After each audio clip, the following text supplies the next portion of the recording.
Oh man, have you ever been tempted to just pee over the edge of the skybox? No. I No, don't I haven't. like. No, honestly, no.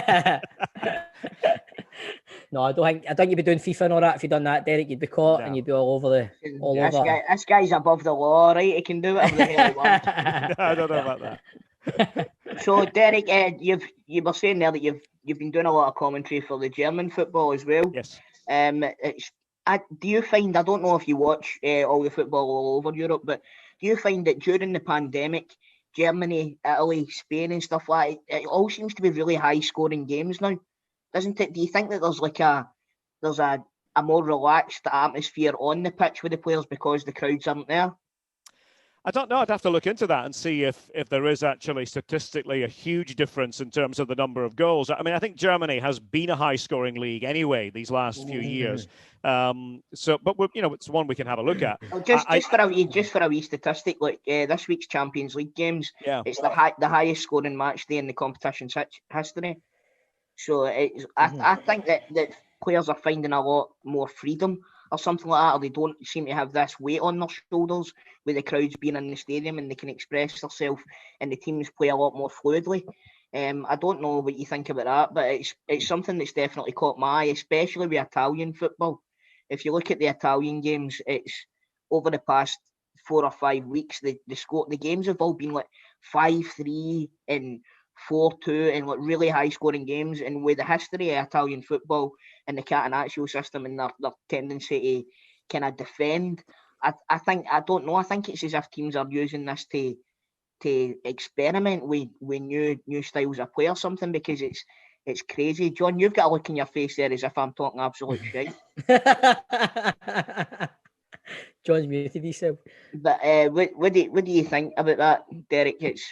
I think the dynamic is different when there are no fans in attendance, and I don't know if that comes down to it. If it comes down to that sort of vibe, and we think about how the crowd can be a leveler, and even sometimes when the crowd is against you, players need the crowd to sort of almost have this soundtrack that can enable them to go to a higher level. So, I don't know if this has changed things at all, and it's come down to more of a sort of a footballing contest as it might be in a training session, as opposed, not that I'm trying to compare these games with training games at all, I'm not saying that, but, when you have fans, you have a different sort of tension that's not there. And maybe the lack of fans sort of allows you to sort of make this, we hear this old cliche, play the game, not the occasion. Maybe it's less of an occasion. And again, I don't know that, not being a player, not being somebody who's gone out. It'd be interesting to talk to players about that, in the fullness of time, in a few years from now, to sort of look back on the experience of playing week in, week out during the pandemic. But yeah, I mean, I agree. There were certainly some high scoring games across the Champions League this season. Serie A, I think, has been undergoing a bit of a metamorphosis anyway. I think that even before that, we were seeing some crazy tactical things happening in Italian football, all good. I think we actually have to go back a number of years for the days when Italian football was this sort of more boring, more negative experience. But it's a totally different identity now. I would say it's got a different. Italian football's it is a lot more attacking minded now and stuff, and the days are kind of gone. The scores this season have been ridiculous, though. Yeah, I mean, especially in England as well. England has been a goal fest every week. I think it's a good point. I mean, you asked about Germany. As I say, I don't see a huge difference in Germany. I sort of see the same scores, and I've been trying to predict scores in Germany for years because it's the league I study probably most closely nowadays. And I don't see a huge difference. I think it's always had this edge to it where you can have 5-2 games, more so than in England. But I would agree, in England, there definitely have been some wild scores recently. Are you working on the Dortmund Bayern Munich game this weekend, Derek? I am, yes. I'm looking forward to it. I signed a deal recently to be, you mentioned it, ESPN's Bundesliga commentator, which is a labor of love. I've been working on German football for a long time, and in recent years, even while I was at BT Sport, still working for the Bundesliga's world feed, which is the commentary that you hear around the world if you're watching the Bundesliga. So I'm doing that for ESPN on Saturday, and it's an interesting rivalry because people assume it's sort of the ultimate German rivalry, but it's actually a fairly recent one. Really only goes back to the last 25, 30 years. Before that, it wasn't a great history of these two teams being foes, but now, of course, it is the one that we look at in terms of, a sort of a weather vane with the rest of the Bundesliga season in mind.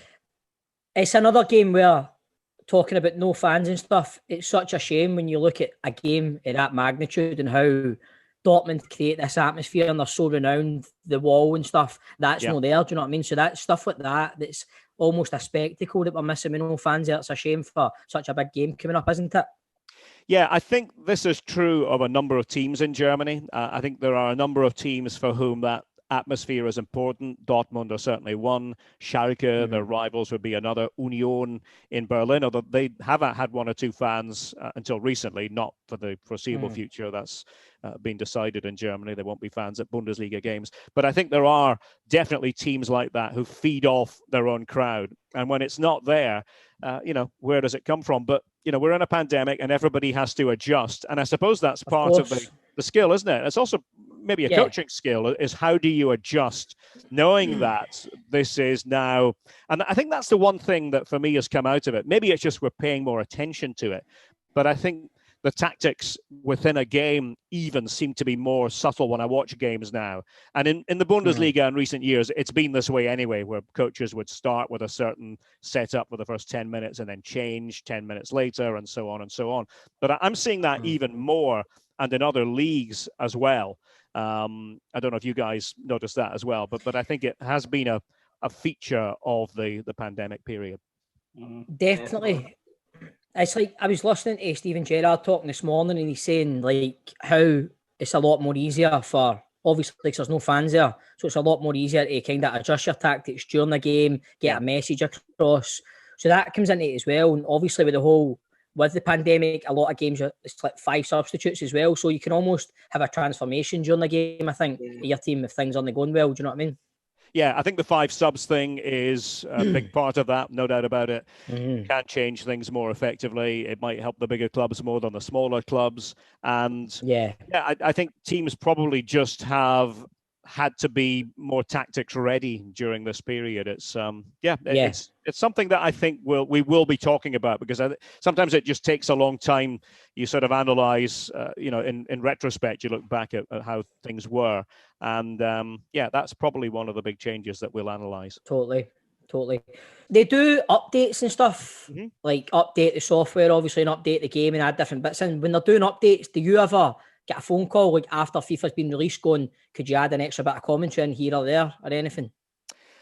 Rarely, because we sort of do the game in blocks. I think the updates, I don't honestly know how that all works. I would say that as a rule, no. We do a recording for 1 year, and that happens over a number of weeks and months. And then it's just a matter of how it's rolled out within the game. But we did so many new features this year. I mean, this year was really the busiest so far in terms of the breadth of new things that we did, and new modes, and just new ways of doing things. And it was great fun. See what you're saying there, Stephen, with regards to, like, it's EA Sports, obviously. They're probably the biggest video games production company in the world, I would say. Yep. It's certainly the most recognisable. They do Madden as well. Now, Madden has a feature where, and the NBA games as well have it, where the commentary is fluid, which means that you know what that means, Derek, but it gets added to with new stats and stuff like that every single week. Yep. Now, like if I'm playing Madden, for example, and my team have played against the New England Patriots the previous weekend, it'll tell me the score and stuff like that of that game. Previously, I think that's something that needs to be brought into FIFA. Like going forward, say for example, like Haaland last season in FIFA was with Salzburg, and he wasn't this huge superstar that he is now, right? He had just started to come through. So if you signed Haaland for your team, you would get certain commentary, but it wouldn't be, this guy is the new superstar on the block. Yep. Whereas if they done like fluid and continual updates to the commentary, I think that you would find that the game would have a would have a much longer shelf life as well. So do you think that that's maybe why, that's one of the reasons why they don't update it? Because for me recently, FIFA, with the exception of this year, FIFA recently over the past few years has just been like a skin that's been getting put over the top of the previous year's game, where we were getting new strips, a wee bit of new commentary, and then that was pretty much it. Everything else was identical to the year before. So do you think that there's any plans in place to maybe bring in things like that, like the more up-to-date commentary where it'll be updated weekly on a more regular basis? Honestly, don't know. Not something that I can really say very much about. I do my sessions, and this is the way it's been done for a long time, way before my time being involved with the game. So I don't know. You're right. The NFL, the Madden game, is done that way, and the guys who do the commentary there, they don't do very much else except the FIFA game. They don't work the NFL week in, week out. They just do the Madden game all the time on a continuous basis. But no, I honestly don't know. Thank you. Sorry about the camera. I don't know. Oh, it's all right. It's all right. Hey, remember, you need to get Chris put into FIFA 22. We'll see what we can do, Chris, because by the time we go to do that, I'll be working with Derek anyway. So we'll see. Well, no. Seriously, send me a note around probably like February or March, and I'll try and get not just your first name but your second name into it. Just remind me though, because it'll probably be February, March before we get around to doing it. Okay, brilliant, Derek. Thanks a lot, mate. Cheers. All the best, guys. Have a good one. Thanks, you man. too, Bye-bye. bud. Thank you. Bye. He was class. Our names in FIFA. Honestly, man. Imagine playing pro clubs and that. Purdon launches the ball out to Toll. Launches a high ball into the box for Toll. I know, mate. Do you know what my name is in pro clubs? Do you know what? Because I couldn't find then. Because all my pals call me Purdy. So I'm Pookie. Plays for Norwich. Pookie. Aye. Well, there's no McAnally anymore. Back in the day, you had Alan McAnally. It would have been quite good. I used to love it. What was it? Toll was asking Derek Rae something in your face, John. John, you're up your still like that. I was talking about all the goals in the Champions League and all that. He's sitting there like, what are you on about? I was like, how the fuck's Derek Rae going to know about this? Because he fucking watches more football games than any. Do you know what? Right. See, in John's defence, Toll, it was the long road for a shortcut to get to the point of what you were trying to ask. But I know, mate. I didn't know. I was doing a grado. It was It was like a train bound for Edinburgh, but it's gone through fucking Easterhouse, Coatbridge, everywhere before it gets to fucking Edinburgh. Mate, that's just the train to Edinburgh. Oh, there he is. Oh, come on, you get that tap off. We can't hear you, John. Can't hear you, mate. John. We can't hear you. See, you need to turn. Oh, he's away. He's gone. He's Annie. Big orange Rangers tap on. I'm definitely going to make him play against you, Toll. Right. That was a good laugh. Scott, Jess, phone book. Scott phone book. Scott phone book. Scott phone book, Jess. There he is. Another Rangers squad. There we go. Yeah, man, that's not Jamie. That's Eddie Howe. That's what it is. I just realised I've kept the headset on. Aye. Fuck. Mate, I just meant to say that at the end there. I was like, I don't think the audio was cut. I thought the audio was... No, I turned the audio off and left the headset on. Lovely. Right, okay then. Nicole's not in yet, so we'll just crack on with the intro. Aye, let's do it. By the way, we are absolutely hammering this today. I'm loving it. I know. I think we should start at 12 every week, man. I think we should sack Grado. I think that's what the problem is. They've never had a crowd of 300 for ages. It's a fucking big crowd for Ross County, isn't it? How they expected to sell double the amount of tickets? Oh, Ross County fans all over Scotland listening to this going, I'm going to boot their balls, they two wee fucking Ouija bastards. Oof, I went extremely high there with that laugh. I'm enjoying outtake. One of my AirPods have fell out my log cod on. We'll never find that again. It's like a bit of cake. I'm back. There we go. That's good.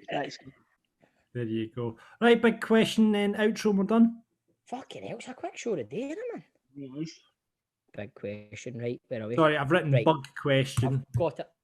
That's all right, mate. Right. Bug question. Have you come across a spider? See, when you listen to it back, I listened to the wee snippet that John sent us, Mark Reynolds telling that story. And it's like the bit at the end of it where he says he turns around, Archie Knox gets to Mark Reynolds and goes, and you, Reynolds, you've always been a spunky. He's like, that's fucking right, Archie, I've got spunk. I can just imagine all these grown men sitting fucking on tenterhooks waiting on Archie getting round to him going, there's only two guys to go into the smash shot. I hope I'm full of spunk. Do you know what I mean? Hope Archie leaves me full of spunk. Well, there you go, mate. There you go. You've kind of hit a bit of form after the old Aberdeen game at the weekend. Aye, I know. This is a difficult one for you tonight, I think, Feyenoord. Mate, Feyenoord, did you say? Aye. Oh, is it not Feyenoord? Benfica, mate. Benfica, fuck, why did I say Feyenoord? Yeah, I wasn't sure if you said very hard or Feyenoord, like Derek Rae. Derek Rae? There we go, we're all fucked. Outtakes! Right. Can't wait to watch your Rangers play fucking Feyenoord tonight, as Derek Rae was talking to me. Alex Rae here. But we'll see, man. I'll watch your games on at 8, isn't it? Aye, 8 o'clock. Your games at 5 to 6. Well, hopefully Celtic for the weekend turns up and no Celtic for last week. Well, we shall see. But, mate, we kick off at 5 to 6. So, do you know what I'm going to do now? I'm going to boost. I'm going to jump to the shop. I'm going to buy some beers. And I'm going to fire some of the pie sports in the oven for the game, innit? Do you want the truth or a lie? You tanked them all, couldn't you? Truth or a lie? I want the truth. Aye, mate, they're fucking done, man. I knew it, man. They're done. Nicola loved them and all too. Mate, I started work at like 3 o'clock yesterday, right? I'm sitting in the house, had my lunch, just had a wee tub of super noodles, had my lunch, and I'm sitting there 20 minutes later, I'm like, fuck it, shove a pie in, shoved one of the curry ones in, had that. 20 minutes after that, I'm going to have a steak. You've literally eaten all the pies, Stephen. Who ate all the pies?